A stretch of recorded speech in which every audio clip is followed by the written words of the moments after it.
Good afternoon to all. सभी हमारे students को नमस्कार। ये जो एग्रोनॉमी का कोर्स है, fundamental of agronomy, first year का कोर्स है। और बेसिकली इस कोर्स को यहाँ जॉबनेर के अंदर मैं पढ़ा रहा हूँ। तो बहुत सारे जो अपने सब कैंपस के स्टूडेंट्स हैं, उनकी डिमांड थी कि सर आप इस कोर्स को यहाँ ले रहे हो तो आप इस पे यूट्यूब पे लेक्चर्स बना के इस कोर्स के जितने भी टॉपिक है सब पे लेक्चर बनाइए और आप रिकॉर्ड करके हमें भी शेयर करिए, इससे हमें भी बेनिफिट्स मिल सके। तो आप लोगों की डिमांड पर ये लेक्चर एक्चुअली मैं रिकॉर्ड कर रहा हूँ। इसके जितने भी हमारे टॉपिक है इस सब्जेक्ट्स के, उन सबको यहाँ पे रिकॉर्ड करके और वन बाय वन मैं आपके साथ शेयर कर दिया करूँगा ग्रुप में। और अपने इस जो अपनी यूनिवर्सिटी के जो कई ग्रुप बने हुए हैं या फिर दूसरे सब कैंपसों के आप लोगों ने ग्रुप बना रखे होंगे, तो मैं यहाँ पे शेयर कर दिया करूँगा। तो आप इन लेक्चरों को देखकर जो यहाँ के जो स्टूडेंट्स को जो बेनिफिट्स मिल रहा है, तो आप लोगों को भी वो बेनिफिट्स मिल सके। तो हमारा जो कि ये कोर्स है फंडामेंटल ऑफ एग्रोनॉमी, इससे पहले मैं थोड़ा मैं इंट्रोडक्शन दे दूँ। Myself B R Meena, assistant professor agronomy. और अब हम स्टार्ट करते हैं अपने कोर्स पर। तो देखिए, ये फंडामेंटल ऑफ एग्रोनॉमी ये एक बेसिक कोर्स है। ये अपना एक बेसिक फंडामेंटल जो भी कॉन्सेप्ट्स है एग्रोनॉमी के, उन पर ही डिपेंड है ये कोर्स। और मैं आपको एक चीज़ और बता दूं कि ये कोर्स इतना इम्पोर्टेंट है कि आप अगर इस कोर्स को अच्छे से केयरफुली पढ़ेंगे तो इसके जो बहुत सारे ऐसे कॉन्सेप्ट्स जो है जो आपके अभी क्लियर हो जाएंगे। तो फोर्थ ईयर तक या एमएससी पीएचडी अगर आप एग्रोनॉमी से कर रहे हैं तो वहाँ भी आपके लिए ये सब बेनिफिशियल होंगे और आपको कहीं कोई दिक्कत नहीं आएगी। तो हम जो कि हमारा एक कन्फाइंड है एरिया, हम सिलेबस के अकॉर्डिंग चलेंगे। सिलेबस में जो हमारी टॉपिक है, पहले कौन सा टॉपिक है, ऐसे वन बाय वन टॉपिक को डिस्कस करेंगे। तो मैंने एक्चुअली सिलेबस के अकॉर्डिंग कुछ नोट्स भी तैयार किए हैं, तो वो नोट्स की पीडीएफ भी मैं आपको शेयर कर दिया करूँगा।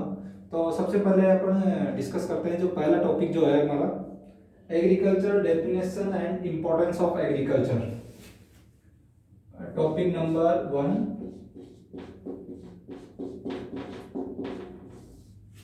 एग्रीकल्चर डेफिनेशन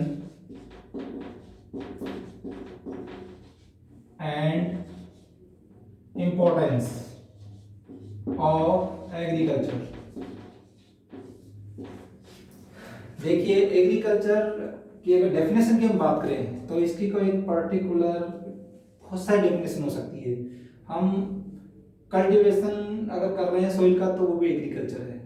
हम कह सकते हैं कि जो भी पशुपालन कर रहे हैं, हम फिशरीज के अंदर कुछ कर रहे हैं, पोल्ट्रीज में कुछ कर रहे हैं, ये जितने भी जो ब्रॉड जो एक तरह से हम कह सकते हैं agriculture as a broad group which covered all aspects of crop productions, livestock production management, poultries, fisheries, horticulture and sericulture also, beekeeping. It means agriculture एक बहुत बड़ा एरिया है।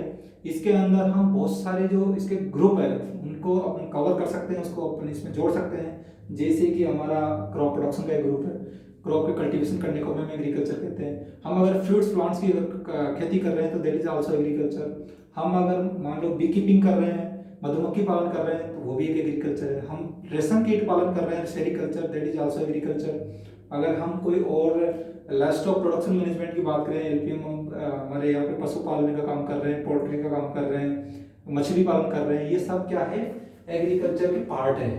तो अगर हम डेफिनेशन की बात करें तो agriculture is a broad term, agriculture is a broad term which covered all aspects of crop production, livestock production management, horticulture, fisheries, poultries, beekeeping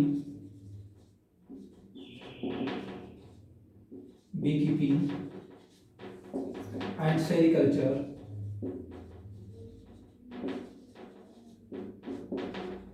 तो ये सारे जो हमारे जो ग्रुप है, जो सारे जो सब्जेक्ट्स है, इनको हम एग्रीकल्चर के अंदर कह सकते हैं कि एग्रीकल्चर के पार्ट है।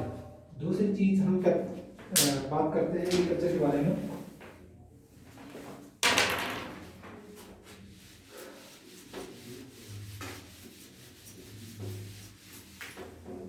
देखिए नेक्स्ट हम बात कर रहे हैं एग्रीकल्चर। जो वर्ड है एग्रीकल्चर, वो लैटिन भाषा से लिया गया है। Agriculture word derived from Latin language. Latin language के कौन से दो वर्ड है जहां से एग्रीकल्चर लिया गया है? देखो, two words of Latin language, ager, either ager or agri. Second one is culture. Second one is culture.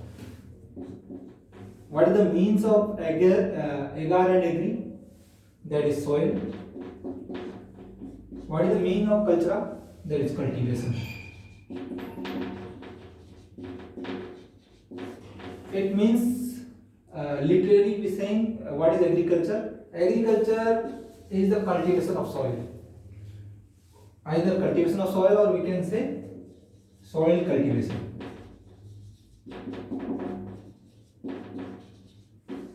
Soil cultivation is also known as agriculture.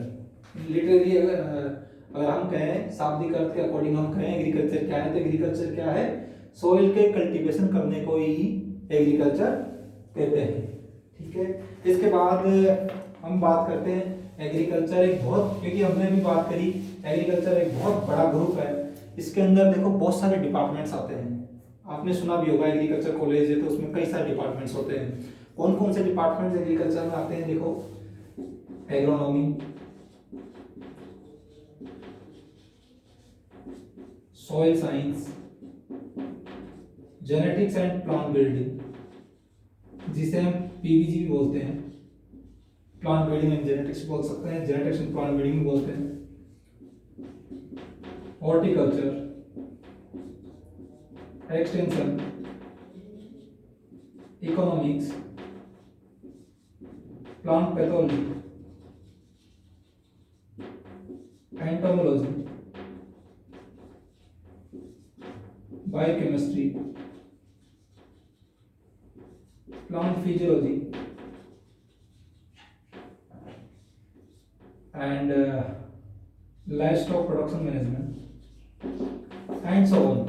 तो ये सारे जो सब्जेक्ट्स है, ये जो डिपार्टमेंट्स जो है, ये किसके अंडर कवर्ड हो रहे हैं? एग्रीकल्चर के अंदर। एग्रीकल्चर के अंदर इतने डिपार्टमेंट्स आते हैं। तो ये बेसिक डेफिनेशन है, जो उसका बेसिक इंट्रोडक्शन जो है एग्रीकल्चर का ये है।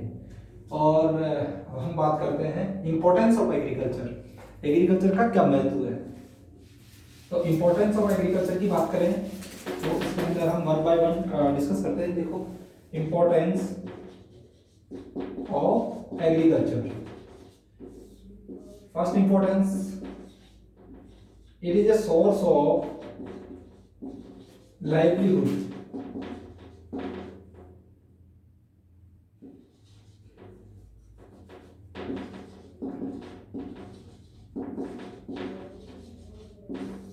It means it is a source of livelihood. इसका मतलब ये हुआ कि एक रोजी रोटी का साधन है।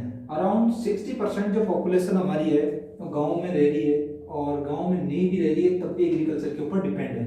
अराउंड 60% पॉपुलेशन, 60% जो पॉपुलेशन है अपने कंट्री की, वो किस पे डिपेंड है? वो एग्रीकल्चर पे डिपेंड है। इट मींस 60% पॉपुलेशन की रोजी रोटी का साधन क्या हुई? Agriculture. The first importance of agriculture what is? Source of livelihood. Now second importance is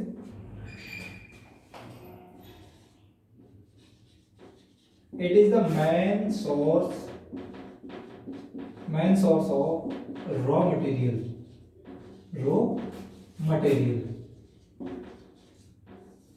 इसका क्या मतलब हुआ? It is the main source of raw material means जितने भी अपने रॉ मटेरियल है जिनसे हम कुछ मैन्युफैक्चर कर रहे हैं, इंडस्ट्रीज के अंदर कुछ नए प्रोडक्ट्स बना रहे हैं, उनमें जो रॉ मटेरियल आ रहा है वो कहाँ से आ रहा है? एग्रीकल्चर से आ रहा है। इट मींस अगर हम बात करें क्लॉथ इंडस्ट्रीज की, कपड़ों की बात करें तो कहाँ से आ रहा है raw material? Jute, either cotton, either silkworm. It means रेशम कहाँ आ रहा है? सेरिकल्चर से। रेशम कीट जो पालन है उसी से तो रेशम आ रहा है। तो इट मींस क्लॉथ इंडस्ट्रीज के अंदर अपना है, अगर हम पेंट की बात करें तो पेंट के अंदर भी बहुत सारे ऐसे प्लांट्स, ऐसे ट्रीज है जहाँ से उनका पेंट आ रहा है, उनसे वो कलर एक्सट्रैक्ट करके फिर उसको पेंट हम बना रहे हैं। इसके बाद हम बात करें शुगर इंडस्ट्रीज की, तो शुगर इंडस्ट्रीज में एक्चुअली कहाँ से आ रही है sugar? Sugar cane either sugar beet, तो शुगर बीट जो कह रहे हैं चुकंदर जिसे बोलते हैं, तो शुगर इंडस्ट्रीज के अंदर हो गया, क्लॉथ के अंदर हो गया, और दूसरे कई मैन्युफैक्चरिंग इंडस्ट्रीज है, हम कह सकते हैं फार्मास्यूटिकल्स है, बहुत सारी इंडस्ट्रीज के अंदर एग्रीकल्चर की जो बहुत सारी क्रॉप्स है वो डायरेक्टली यूज हो रही है। तो एक तरह से ये एक मेन सोर्स ऑफ जो है रॉ मटेरियल का मेन सोर्स है agriculture. Now third importance, contribution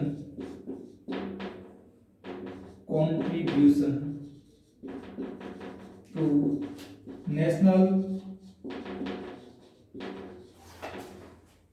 economy। It means जो हमारी एग्रीकल्चर जो है वो नेशनल इकोनॉमी के अंदर बहुत अच्छे से कंट्रीब्यूट कर रही है, इसका कंट्रीब्यूशन बहुत ज़्यादा रहता है। देखो पहले की हम बात करें तो पहले और ज़्यादा था, आजकल उसका कंट्रीब्यूशन धीरे धीरे तरह से कम होते जा रहा है। हम अगर 1960 और 61 की बात करें, 1960 और 61 की बात करें तो कंट्रीब्यूशन कितना था? 52%, 52% कंट्रीब्यूशन था एग्रीकल्चर एंड अलाइड सेक्टर का हमारी नेशनल इकोनॉमी में। अगर हम बात करें 2019-20 की, 2019-20 की बात कर रहे हैं तो ये घटकर मात्र 17% रह गया। 70% contribution of agriculture and allied sector to in our country to national economy. अपनी कंट्री की जो नेशनल इकोनॉमी है उसके अंदर 17% जो 70% जो है वो एग्रीकल्चर एंड अलाइड सेक्टर से आ रहा है। तो ये जरूर है डिक्लाइन फेज पर, लेकिन फिर भी एक इसका एक इम्पोर्टेंस है कि 70% अपना एग्रीकल्चर से आ रहा है। दूसरे कंट्रीज की बात करें तो दूसरे कंट्रीज के अंदर ये कंट्रीब्यूशन है बहुत कम है। दूसरे कंट्रीज की मैं एक दो आपको एग्जांपल यहाँ बता रहा हूँ। देखिए हम बात करें यूके और यूएसए और जापान, तो इनके अंदर जो कंट्रीब्यूशन है तो ये देखिए आप कितना है। यूके की बात करें तो 3.1 है, और यूएसए की बात करें तो 3.0 है, और जापान की बात करें तो 7.6% कंट्रीब्यूशन है एग्रीकल्चर का नेशनल इकोनॉमी में। तो अपने कंट्री के कंपैरिजन में यहाँ बहुत कम है। तो इसका एक सीधा सा कंक्लूजन जो निकल रहा है वो ये है कि डेवलपिंग कंट्री में एग्रीकल्चर का बहुत ज़्यादा इंपॉर्टेंस है कंपेयर टू डेवलप्ड कंट्री। जो विकासशील जो देश है उनमें ज़्यादा कंट्रीब्यूशन है कंपेयर, जो अगर हम बात करें बजाय दूसरे जो विकसित देश है उनसे। इसके बाद नेक्स्ट जो इसका फोर्थ नंबर का जो पॉइंट है वो डिस्कस करते हैं। फोर्थ नंबर का पॉइंट वो है supply of food, feed and fodder. Supply of, देखो फोर्थ नंबर पॉइंट जो है supply of food, feed and fodder. देखो एग्रीकल्चर से बेसिकली ये तो एक अंडरस्टूड थिंग है कि सप्लाई ऑफ फूड, जितना भी हमारे पास जो हम खा रहे हैं बहुत सारी चीज़ें सारी कहाँ से रिलेटेड है? एग्रीकल्चर से। हम व्हीट की बात करें तो चपाती, अगर हम चपाती अगर इंडस्ट्री की बात करें, चपाती की बात कर लो, चपाती की बात करते हैं, ब्रेड की बात करते हैं, हम बिस्किट्स की बात करते हैं, या हम चॉकलेट्स की बात करते हैं, हम कुछ और कहीं पल्सेज हो गई, हम ऑयल सीड्स हो गए, हम तेल खा रहे हैं, हम बहुत सारी जो घी भी अगर खा रहे हैं तो घी भी एक हमारी एग्रीकल्चरल प्रोड्यूस है, क्योंकि लाइफ स्टॉक प्रोडक्शन मैनेजमेंट जो हमारा जो सब्जेक्ट था, जो हमारे जो पशु को हम पाल रहे हैं वो भी इसका पार्ट है। तो उनसे जो चीज़ मिल रही है, जो मीट हो गया, जो पोल्ट्री से जो मिल रही है, फिश मिल रही है, तो सप्लाई ऑफ फूड। अगर हम फीड और फॉडर की बात करें तो फीड और फॉडर भी हमारे एग्रीकल्चर से ही मिल रहा है। इट मीन्स जो एनिमल्स के लिए जो चारा है, जो एनिमल्स जो खा रहे हैं वो भी कहाँ से आ रहा है? वो भी एग्रीकल्चर क्रॉप्स का पार्ट है। क्रॉप्स को आइदर क्रॉप को खिला रहे हैं, घासों को खिला रहे हैं, वो सब क्या है? फीड और फॉडर में आ जाएगा। तो हमारा जो फोर्थ नंबर का जो टॉपिक है वो क्या हो गया? Supply of food, feed and fodder. देखिए नेक्स्ट हम बात करते हैं जो फिफ्थ नंबर का जो इम्पोर्टेंस है हमारा उसकी, तो ये है हमारा importance of agriculture in international trade. Importance in international international trade. देखो इसमें भी एग्रीकल्चर का बहुत बड़ा इंपॉर्टेंस है। जो इंटरनेशनल ट्रेड हो रहा है, अंतरराष्ट्रीय व्यापार जो हो रहा है, उसमें हमारे एग्रीकल्चर का बहुत बड़ा इंपॉर्टेंस है। और एग्रीकल्चर के इंपॉर्टेंस होने की वजह से हम हमारे जो फॉरेन एक्सचेंज है उसको सेव कर पा रहे हैं। इससे हमें क्या बेनिफिट मिल रहा है? Save foreign exchange. और इससे हमारे देश की जो एक जो बिल्डिंग्स, जो हम कह सकते हैं इंफ्रास्ट्रक्चर्स, और हम कह सकते हैं इकोनॉमिकली बिल्डअप हो रहा है हमारा कंट्री। जब हमारा इंटरनेशनल ट्रेड बढ़ेगा तो हम हमारे फॉरेन एक्सचेंज को सेव करेंगे, और इस फॉरेन एक्सचेंज जो हमने सेव किया है, इस पेमेंट को हम दूसरी जगह इंपोर्ट करने में काम में ले सकते हैं। क्योंकि हम एग्रीकल्चर से जो भी एक्सपोर्ट कर रहे हैं, बेसिकली हमारे इस पॉइंट में अगर मैं डिस्कस करूं तो एग्रीकल्चर से क्या क्या एक्सपोर्ट होता है। देखिए, टी एक्सपोर्ट होती है, टोबैको एक्सपोर्ट होता है, और पल्सेस तो नहीं के बराबर है। स्पाइसेस एक्सपोर्ट होता है यहाँ से। कुछ हॉर्टिकल्चरल और एरोमेटिक्स प्लांट जो है वो भी एक्सपोर्ट होते हैं। शुगर भी एक्सपोर्ट होती है यहाँ से। तो ये जो हमारे जो मेन आइटम्स जो एग्रीकल्चर के जो एक्सपोर्ट हो रहे हैं, इनसे हमारा जो फॉरेन एक्सचेंज से हो रहा है, इस एक्सचेंज से हम दूसरी चीज़ों को इंपोर्ट, जैसे हम अगर किसी चीज़ में हमारा देश कमजोर है, जो हो सकता है वो अपने यहाँ पे कुछ मैकेनाइजेशन में कुछ हो सकता है, कुछ हमारे यहाँ पे मैन्युफैक्चरिंग जो है गाड़ियों की वो नहीं हो पा रही, तो उस चीज़ में हम उनको खरीद सकते हैं, इंपोर्ट कर सकते हैं इस फॉरेन एक्सचेंज से, जो मनी हमने सेव करी। इसके बाद अगर नेक्स्ट हम टॉपिक की बात करें तो वो है एम्प्लॉयमेंट जनरेशन। Employment generation. देखिए, एम्प्लॉयमेंट जनरेशन में भी एग्रीकल्चर का एक बहुत बड़ा इंपॉर्टेंस है। अब बहुत बड़ा इंपॉर्टेंस एम्प्लॉयमेंट जनरेशन में वो क्या है, क्योंकि एग्रीकल्चर के अंदर बहुत सारे अगर ड्रेनेज सिस्टम की बात करें, इरिगेशन प्रोजेक्ट्स की बात करें, तो वहाँ पे एक हमें यूथ की जरूरत होती है। यूथ की जरूरत हो सकती है हमें वहाँ पे बहुत डिफरेंट वेराइटी एज के ग्रुप के लोगों की जरूरत हो सकती है। तो बहुत सारे जो प्रोजेक्ट है, जैसे ड्रेनेज सिस्टम हो गया, इरिगेशन प्रोजेक्ट हो गए, इरिगेशन प्रोजेक्ट्स हो गए। इसके बाद हम बात करें वीड मैनेजमेंट की, तो वीड मैनेजमेंट के अंदर अगर हम केमिकली और मैकेनिकली वीड मैनेजमेंट कर रहे हैं तो किससे करेंगे? या आइदर केमिकल से, और अगर मैकेनिकल करेंगे तो किसी इंप्लीमेंट से करेंगे। और केमिकल से करने के लिए भी हमें कुछ ना कुछ इंस्ट्रूमेंट चाहिए, नैपसेक स्प्रेयर हो गया, फुट स्प्रेयर हो गया, या फिर पावर स्प्रेयर हो गया। तो उनको चलाने के लिए भी आदमी चाहिए हमें। तो अल्टीमेटली क्या है, हमारा एम्प्लॉयमेंट जनरेट हो रहा है, हमारे यहाँ पे एम्प्लॉयमेंट जनरेशन हो रहा है यहाँ पे।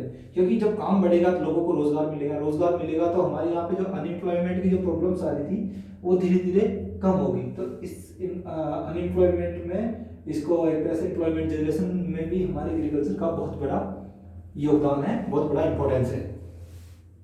इसके बाद अगर हम बात करें, जैसे दूसरी भी कई टिलेज प्रैक्टिसेज है, हम ट्रैक्टर चला रहे हैं, हमें गर्मी में गहरी जुताई करनी है, माउंट बोर्ड प्लाव हमें चलाना है, तो उसके लिए भी हमें ट्रैक्टर जो चलाएगा उसके ड्राइवर चाहिए हमें। माउंट बोर्ड चला रहे हैं तो हमें एक तरह से उसके लिए कोई एक टेक्निकल पर्सन चाहिए, फील्ड पे कोई रहेगा तो उससे कई चीज़ें, रीपर्स हम चला रहे हैं तो उसके लिए एक टेक्निकल पर्सन चाहिए, कंबाइन हम चला रहे हैं, ये सारी मशीनरी को चलाने के लिए भी हमें एक एक्सपर्ट की जरूरत पड़ती है। तो उससे हमारा एम्प्लॉयमेंट जनरेट हो रहा है। इसके बाद हम बात करते हैं क्रिएशन ऑफ इंफ्रास्ट्रक्चर। नेक्स्ट हमारा जो इंपॉर्टेंस है 7 नंबर, वो है creation of infrastructure. Creation of infrastructure.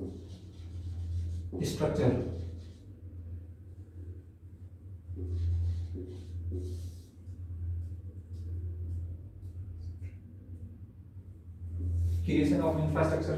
देखिए, अगर एग्रीकल्चर को हम बढ़ावा देंगे, एग्रीकल्चर को प्रमोट करेंगे, तो हमें इंफ्रास्ट्रक्चर की जरूरत पड़ेगी।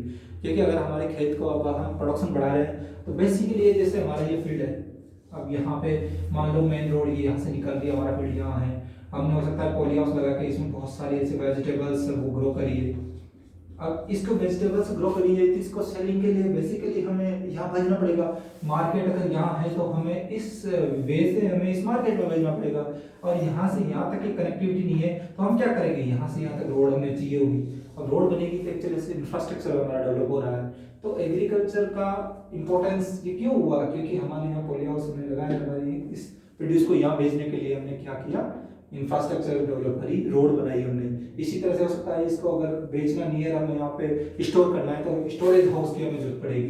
तो इस तरह से हमारी जो बिल्डिंग्स, जो रोड जो बन रहे हैं, तो उनके लिए भी एग्रीकल्चर का उनमें बहुत बड़ा इंपॉर्टेंस है। इसलिए हमारा जो पॉइंट था वो क्या था, क्रिएशन ऑफ इंफ्रास्ट्रक्चर, जो कि एग्रीकल्चर का क्रिएशन ऑफ इंफ्रास्ट्रक्चर में बहुत अच्छा, बहुत बड़ा योगदान है। नेक्स्ट हम बात करते हैं, नेक्स्ट जो हमारा पॉइंट है बात करते हैं हम agriculture and allied sector leads to marketable surplus। Agriculture और अलाइड सेक्टर ही ऐसे सेक्टर है जो अपने जो लीड्स टू मार्केटेबल सरप्लस का मतलब हो गया जो मार्केट्स में जो कुछ भी हम सेलिंग कर रहे हैं, और जो कोई भी ऐसी थिंग्स है, कुछ भी गुड्स है, जो भी है, उनके अगर हम यहाँ पे एग्रीकल्चर अगर हो ही नहीं हमारे पास तो उनका सरप्लस वहाँ पे नहीं होगा। एग्रीकल्चर के होने की वजह से इसमें मार्केट में सरप्लस बना रहता है किसी भी चीज़ का। अगर हम प्रोड्यूस करना बंद कर देंगे तो वहाँ पे मार्केट में वो चीज़ कहाँ से आएगी। तो इसमें भी इसका बहुत एक इम्पोर्टेंट रोल है एग्रीकल्चर का। नेक्स्ट हम बात करते हैं दूसरे इम्पोर्टेंट रोल की, तो वो है government get sizeable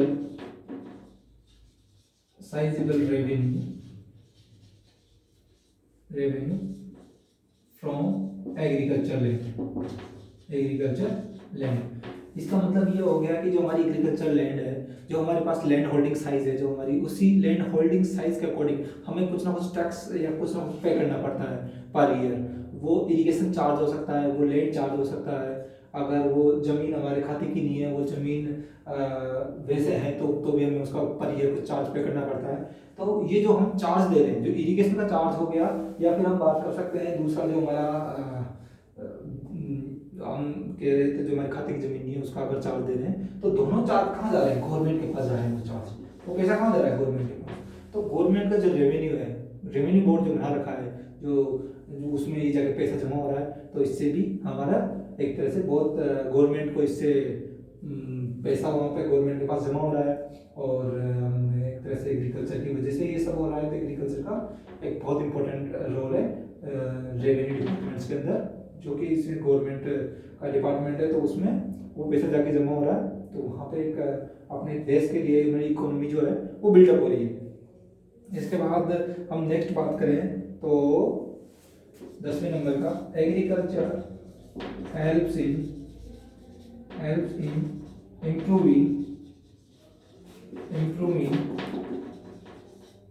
improving the life cycle या लाइफ स्टैंडर्ड हम कह सकते हैं, लाइफ स्टैंडर्ड ऑफ पीपल। जो आधुनिक जीवन जो है, जो रहन सहन है, जो लिविंग स्टैंडर्ड है पीपल्स की, फार्मर्स की, एग्रीकल्चर उसे एक तरह से प्रमोट करता है। अगर आप एग्रीकल्चर आप कर रहे हैं तो इसका मतलब ये नहीं है, क्योंकि अगर आपके पास पैसा आ रहा है, आपके पास ज़मीन है, आप खेती कर रहे हैं, आपने नई नई टेक्नोलॉजी से आप खेती कर रहे हो, लाइफस्टॉक प्रोडक्शन मैनेजमेंट कर रहे हो, बी कीपिंग कर रहे हो, सेरिकल्चर कर रहे हो, इसमें अगर आपके पास पैसा आ रहा है तो बेसिकली आपका लिविंग स्टैंडर्ड बढ़ेगा। तो ये सब जो जितने 10 इंपॉर्टेंस इसके हमने बताया, इसकी डेफिनेशन करी, तो हमारा जो सिलेबस का फर्स्ट टॉपिक था वो यही था, agriculture definition and importance of agriculture, जो कि यहाँ पे मैंने पूरा डिस्कस कर लिया है और आप लोगों को समझा भी दिया है। अब देखो इसमें समझाने लायक कोई चीज़ थी नहीं, बहुत सारे आगे ऐसे ऐसे कॉन्सेप्चुअल चीज़ें आएगी, तो उसमें मैं आपको और अच्छे तरीके से समझाऊंगा, क्योंकि इसमें क्या बताने लायक कुछ था नहीं, जो था वो मैंने आपको बता दिया। कुछ ऐसे कॉन्सेप्ट था नहीं, क्योंकि इंपॉर्टेंस में जो है वो है, और जो केवल फैक्ट की हम बात करते थे, ये फैक्ट की बात करेंगे। अब नेक्स्ट लेक्चर जो है वो हमारा जो होगा एग्रोनॉमी के ऊपर है साइड, तो जो भी है तो वो डिस्कस करेंगे और मैं आपके साथ वो भी शेयर करूँगा। तो अगर मुझे लग रहा है, आई थिंक अगर जैसे आप लोगों को ये पसंद आया होगा लेक्चर, इस तरह से मेरा पढ़ाना, तो फिर मैं आगे नेक्स्ट इसमें मुझे फीडबैक जरूर देना। और मैं नेक्स्ट जो भी है पूरे लेक्चर 1 बाय 1 करके पढ़ाऊंगा ऐसे, और इनके नोट्स आपके साथ शेयर करूंगा। Thank you very much.